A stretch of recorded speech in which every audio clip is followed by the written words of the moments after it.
Hello, everyone, and welcome to a new Back to Basics webinar.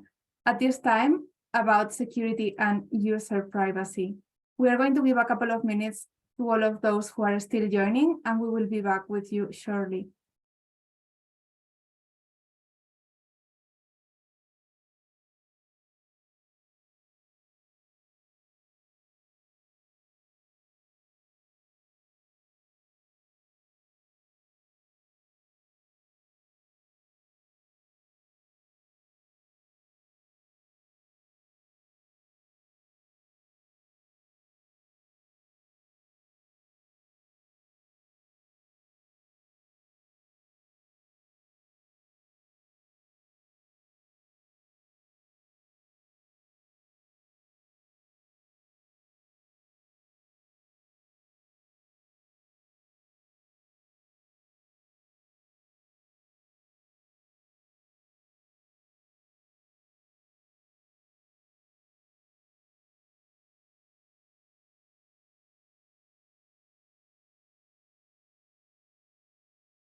Hello, and thanks for joining the second webinar of our Back to Basics series. On this occasion, we are focusing on security and user privacy. My name is Candela Valle Silva, and I am the Product Marketing Manager at OpenAthens. Today, I will be joined by my colleague, Kieran Prince, Business Development Manager at OpenAthens. He will walk you through the basics of authentication, authorization, cookies, user privacy, and security. We will have some time at the end for questions as well, and for that we will be joined by Adam Snook, Technical Consultant at OpenAthens, and he will be able to assist with any more technical questions if needed. So before we start, some housekeeping. So just to remind you, this webinar is being recorded. If you have any question, please do drop them in the Q&A box, and we will run through them at the end of the webinar. If there is any general queries, you can post them in the chat, and we might also use them to post any useful links for you.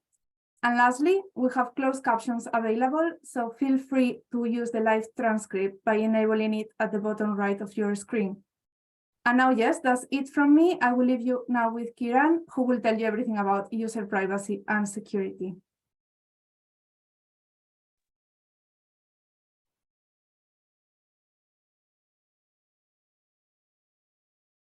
Yes, hello everybody. Sorry, it's a bit of a lag in the moving the screen there. So yeah, thank you, Candela, and thank you everybody.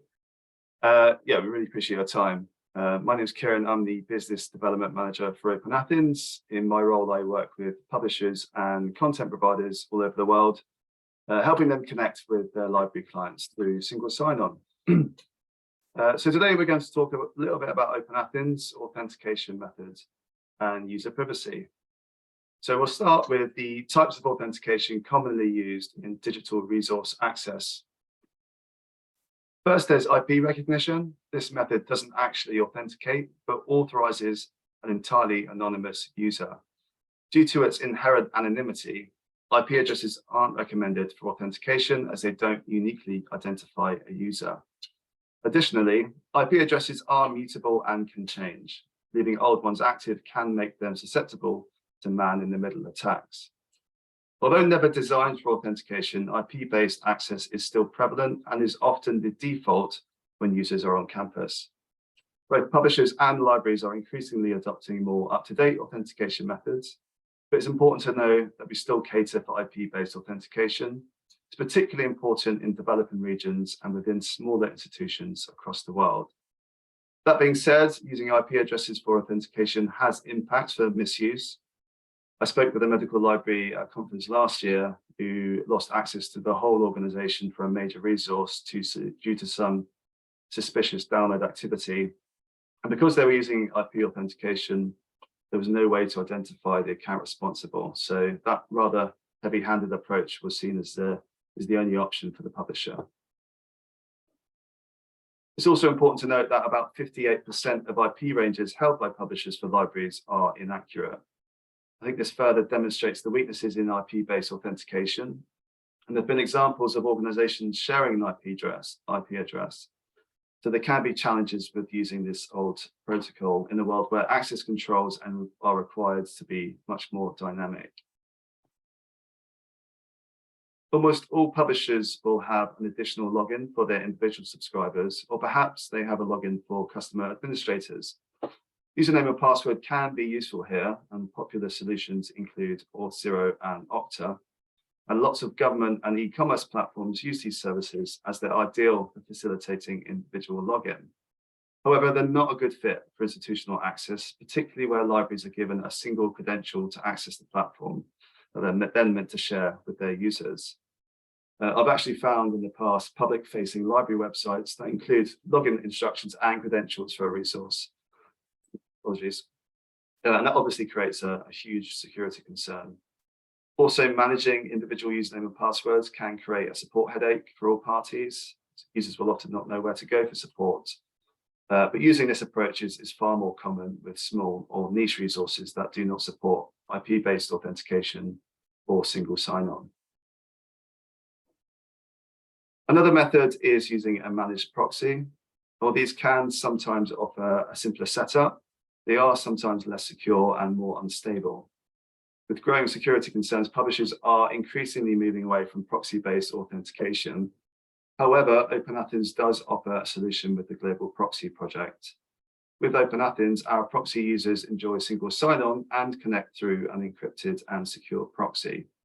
We work globally and often with organizations that are responsible for handling very sensitive data, so we invest a huge amount of effort in ensuring our services are secure. So moving to more secure methods, there's federated access, SAML, and single sign-on. So generally, SAML is the key player here. It's been the standard for single sign-on for some time. So if you're using Microsoft or Google or banking services, it will more than likely be the technology that underpins your single sign-on. OAuth is another technology that is picking up speed, but for now, SAML is far more widely adopted, which of course is great news for compatibility. These methods establish a relationship of trust between the publisher, service provider, or vendor, and the institution, offering full control and also transparency. With these approaches, the institutions handle the authentication, i.e., who that user is and where they're from, but the publisher handles the authorization, whether that user or institution can access the content or not. Because trust is established at the organizational level, there's almost zero friction for users when a new resource is set up. However, it is always best practice to let them know, as the user experience may have changed, particularly if that resource was accessible by another method previously. These authentication terms can sometimes be used interchangeably, and I'll add Shibboleth as another common solution that can be included here. But they're essentially all designed to provide seamless access to publishers' apps and databases. These methods are secure. As mentioned, they're used in banking and in enterprise solutions. And importantly, they allow you to choose what information you share with third parties. What differentiates federated authentication from other common implementations of SAML is that scalability and a different way it establishes that trust. OpenAthens is an example here. We establish trust via the OpenAthens Federation. It's essentially a big network of connected libraries and publishers. And this allows us to uphold technical standards as well as provide a scalable solution to both publishers and libraries. Setting up access to a resource this way can be done over email and by customer services rather than needing any additional technical support. So it removes that friction as opposed to managing direct integrations as you would through a peer-to-peer connection. So one-to-one or peer-to-peer connections are still common with SAML and often used with more library-focused systems such as an ILS. It can require more configuration and often requires input from IT teams, but you still maintain control over what information you share with that third party. Sometimes the publisher will support SAML, but not federated authentication. So these more direct integrations can take longer to set up, but will provide similar single sign-on and security to federated authentication.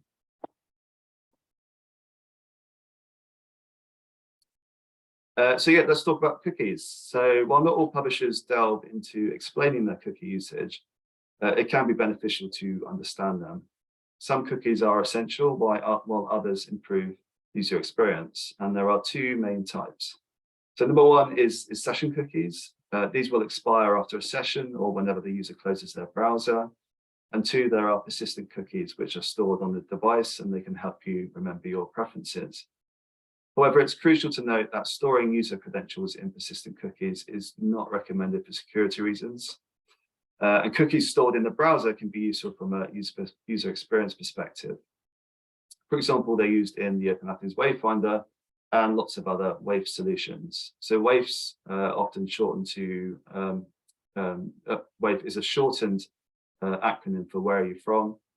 These are just organizational search tools that allow users to be directed to log in at their organization, because when the user lands on the publisher's website, the publisher doesn't know who they are yet. So they need to have a way to direct the user to log in at their university or organization. So remembering that user's last selection within a WAF can just help remove a couple of extra steps when they're logging into different resources, maybe the same resource repeatedly, or maybe they're logging into multiple resources within the same session. Cookies can provide convenience, but there is a cost. So we've given away plenty of our data to companies over the years, and they often make it incredibly difficult to opt out. I think we've all been there when clicking on those cookie reminders every time we come onto a website. The yes is relatively easy, but generally there's 2 or 3 extra clicks to click no.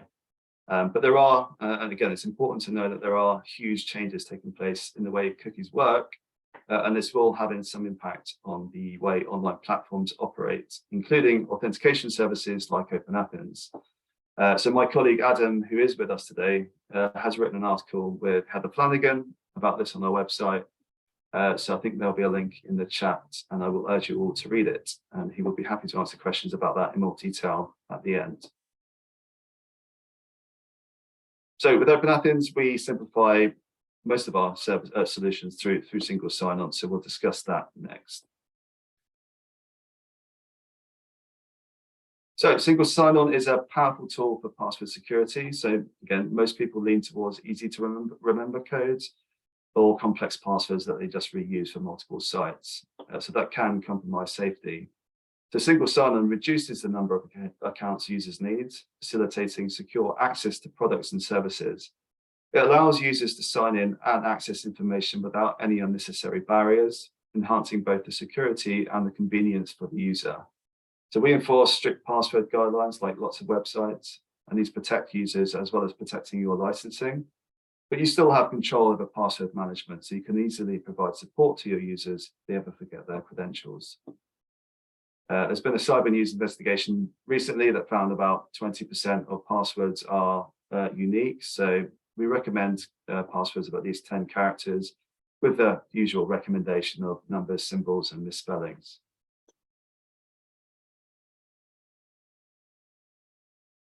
So as you might imagine, OpenAthens takes user privacy very seriously, and we incorporate privacy by design in the product. This means we don't release any personally identifiable information, sometimes shortened to PII, by default.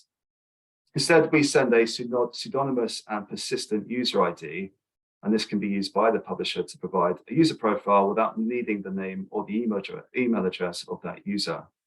The publisher still knows whether they have 1,000 people logging in or just one person 1,000 times, without the need for identifying the individuals involved. A couple of attributes you may have come across are edge of person targeted ID and pairwise, which is used by some other federations. These are examples of unique identifiers that can be used by publishers to provide a personalized experience, again, without understanding or learning who the user is. We also encrypt all our data. Any data released is encrypted, and importantly, we don't sell or use any of the user data. Our aim is to facilitate you, the data owner, if you are a librarian, to manage your users and their data. So finally, the administrators and librarians have full control over the attributes released to the publisher.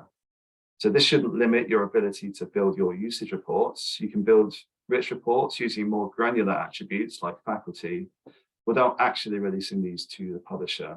So this type of reporting can be a really useful tool when you're making purchasing decisions, coming up for licensing negotiations, or comparing resource usage to study outcomes. Publishers can sometimes default to asking for personal information, such as email address, to be released when they're setting up access to their site.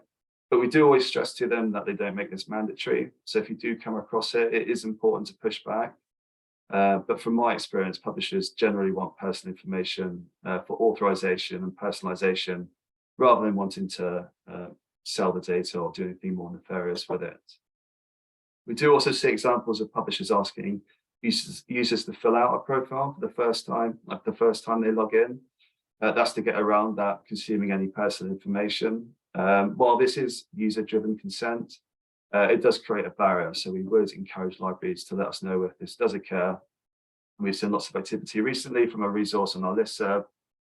We know how unpopular it is, but yeah, like I said, it's important to let us know if you do come across it. And as stated in this slide, there are privacy-preserving approaches that are kind of out of the box with SAML. So there is really no need to ask users to fill out profiles. So yeah, with over 25, I think it might be 27 years now, we have been working with libraries and publishers all over the world. We have our roots in academia, but for at least the last 10 years, we've been truly international and really kind of moved more broadly across different sectors. So corporate libraries, medical libraries, as well as connecting to thousands of more resources. So we essentially built the federated authentication landscape all those years ago, and we continue to help shape it. And we have actively help our customers integrate with other federations. So we provide the only complete solution from the kind of managed proxy and single sign-on perspective. So you can have a fully managed and supported solution in one. And one thing, it might be kind of getting into the weeds here, but our solution includes waveless deep linking and redirector links that are compatible with both federated and proxy resources. So giving you peace of mind, regardless of which methods the publisher is using. I think that's it. And we do have lots of time for questions. I think this is your cue, Candela, if you're still there. Yeah, thank you very much, Kieran. Thank you for the presentation. That was really interesting. So we have some questions already coming in. So let's open the floor for questions. The first one I have is, can I offer my patrons personalization in our subscription products?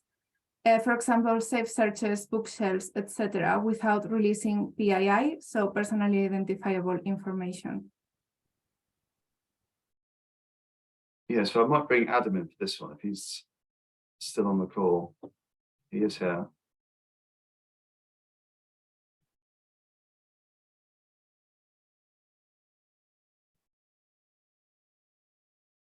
It's about time for a loo break. Oh no, he's there.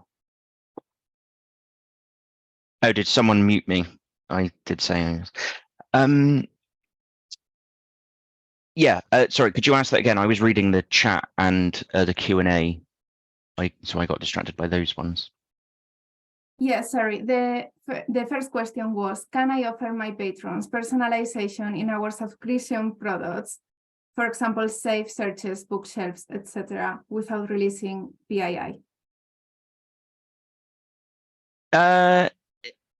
Yes, in theory. So it's not really if that was a question from a sort of service provider perspective, absolutely, yes. You could provide personalized services, safe searches, bookshelves, even things like CME or CPD credits, blah, blah, blah, blah, blah, without needing PII, personally identifiable information.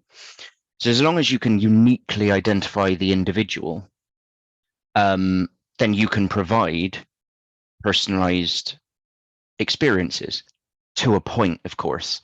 If one of those personalized requests was, I know, what do you call them, mail shots or email notifications, well, clearly you do need their email address, which is PII. So I think it depends on the personalized features you provide, but yes, you shouldn't need PII. And we do actively try and dissuade service providers from requiring personally identifiable information. By all means, you could provide anonymized but personalized features without PII. And then maybe an opt-in for, do you want to be greeted? Hello, Adam, welcome back. Then maybe have an option of registering, but don't mandate it, would be my suggestion. Yeah, and I'll just add to that as well. So I mentioned in the slides, so the reason lots of publishers require personal information is because they've got historic authorization systems in place that require email address, but generally there's ways to move around that, so they can do some development often to use that PII, non-PII. But yeah, again, it's important to push back and advocate for using non-personally identifiable information. And again, my role and our role in the publishing team here at OpenAthens is to work with publishers on those sort of things. Thank you both. Another question regarding PII. If I need to release PII attributes from OpenAthens for a specific resource, what is the most secure way to do this? So there is that's an interesting question. So from an organization, home organization, identity provider, library, whatever, so someone on that side, releasing attributes to a service provider, a publisher, a vendor, is generally done through the attribute statement in the SAML response from the single sign-on system. So that, I would say, is generally the most secure way of doing it, using the systems already in place via federated access.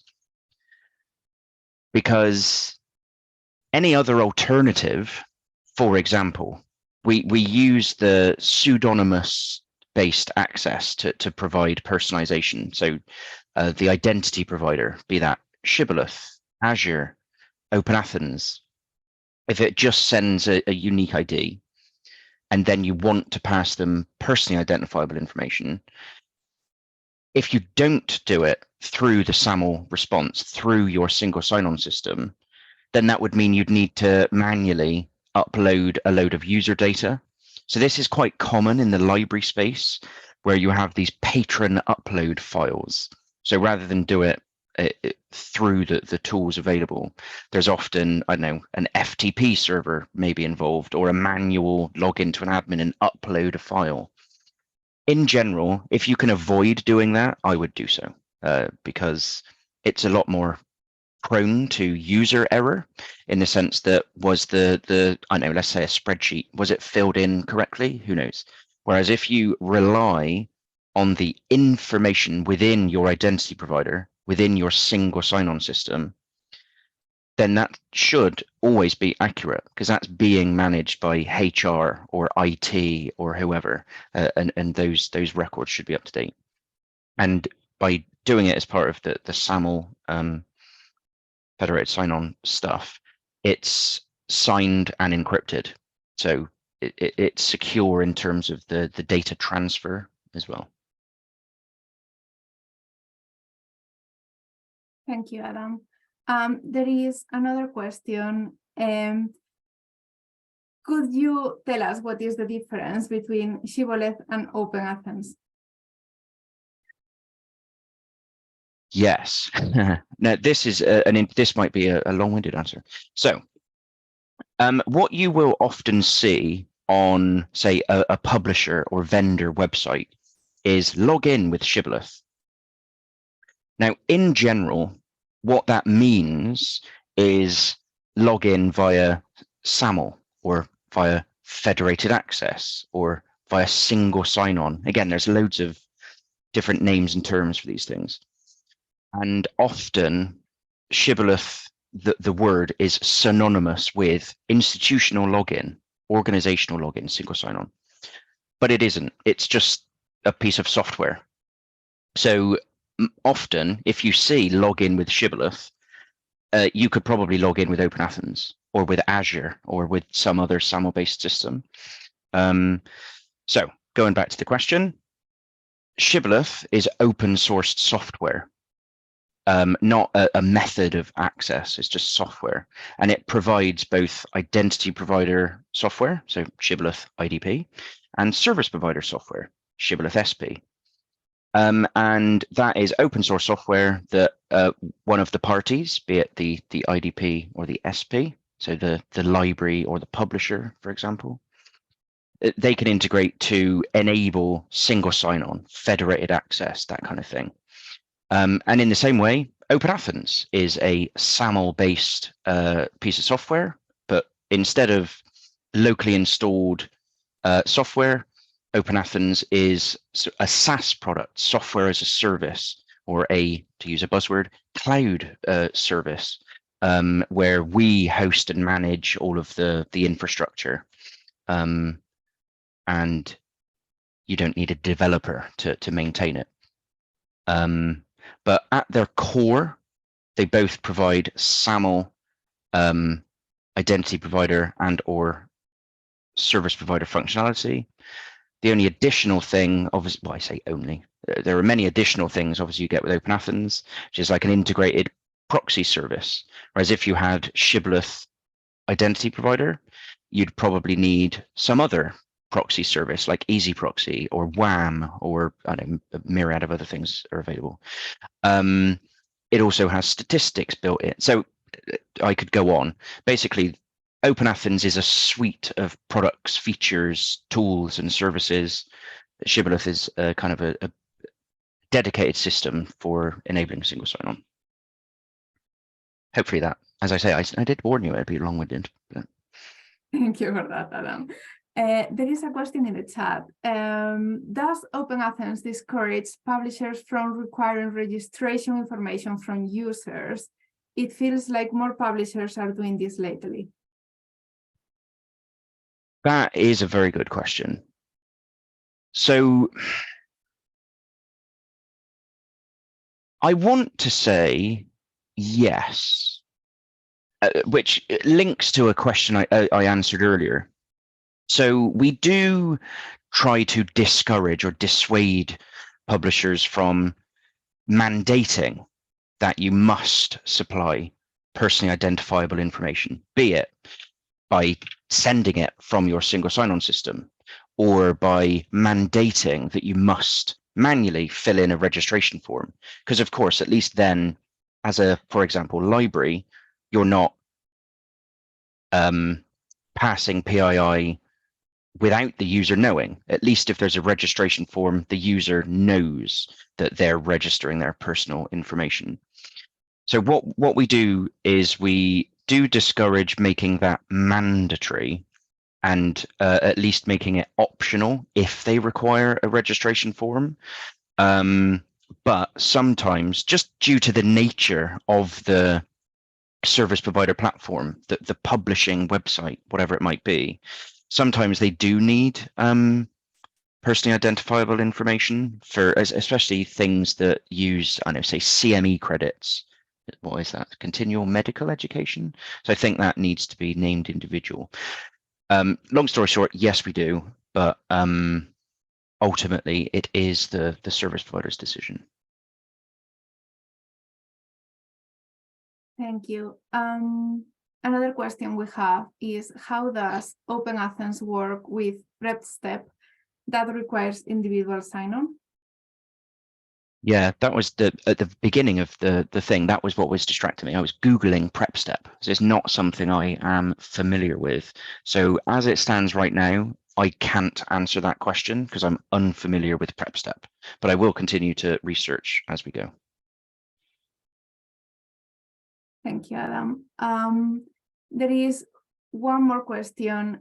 Can you help smaller publishers, resource providers set up OpenAthens to get them away from IP or one user password logins? They might be limited on skills or funding to set this up themselves. Yes, I mean, I would say yes to that. I mean, we are a complete solution, so we have a managed proxy service. It has, I think, thousands of resources on there.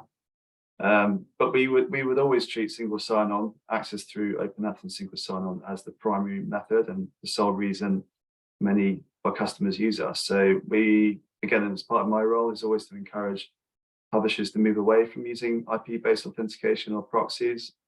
In fact, most of our new publisher clients move to us from doing just something like IP authentication. And again, we try to be flexible. We, again, compared to something like Shibboleth SP, we can provide a lot more support in-house. We have a service desk that can help them for any ongoing support queries. So we try to encourage any publisher, any resource to approach us and at least start those conversations. And again, we can be flexible and we've designed Keystone to be more lightweight than something that is open source. So yeah, ideally everything would be federated, but that's best case scenario. It's not going to happen. But and also encouraging yes publishers, but also libraries. If you have resources that are on the proxy, maybe it's unstable, maybe it keeps breaking, or you've had a conversation with that publisher. We're always encouraging libraries to. I mean, they're our biggest advocates anyway, but if you come across resources that you would like to be federated, then by all means, just let us know, introduce it yourselves or just send us information about the publisher and we can take it from there.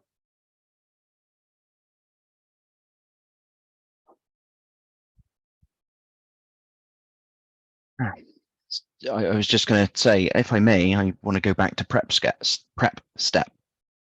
And whilst I've been Googling, I've come back and I can see some very, very, very helpful people in chat, which will probably provide a better answer than me. Oh yeah, prep step is under Learning Express and is fully compatible with OpenAthens. Thank you very much, Jeff. And yeah, so if people aren't looking at the chat, Prep Step is an EBSCO product under the Learning Express family of products and is fully compatible with OpenAthens. Any mutual subscribers who require access via OpenAthens can work with their EBSCO support rep to facilitate access. Thank you, Adam. I don't think we have more questions, so we can leave it here. Early finish, so some time back for everyone. Just before wrapping up, I just wanted to remind you to keep an eye out for Awareness Back to Basics webinar. We will inform you as usual through our newsletter. So if you have not subscribed to it, please do. We will be adding a link to the chat. I think it's there already. In our newsletter, you can find out not only about new upcoming Back to Basics webinars, but about also other webinars, case studies and events, and many other things that we might be involved with. So highly recommend you to subscribe to it. If you missed as well our previous Back to Basics webinar on what is federated single sign-on, you can catch up with the recording on our YouTube channel or by clicking on the link that we have shared in the chat. And now that's it from me. Thank you for joining us today. We will send a link to the webinar recording as soon as it's ready. And we will also share a link with you with a quick survey about this webinar. So this is so we can have your feedback so we can improve for future webinars. So if you can spare a few minutes of your time and give us some feedback, it will be really appreciated. So nothing else from us. Thank you all for joining us. Thank you to Kieran and Adam for taking part in the webinar. And thank you to Lauren that has been helping in the background. And have a nice day. Thank you very much. Cheers all. Bye.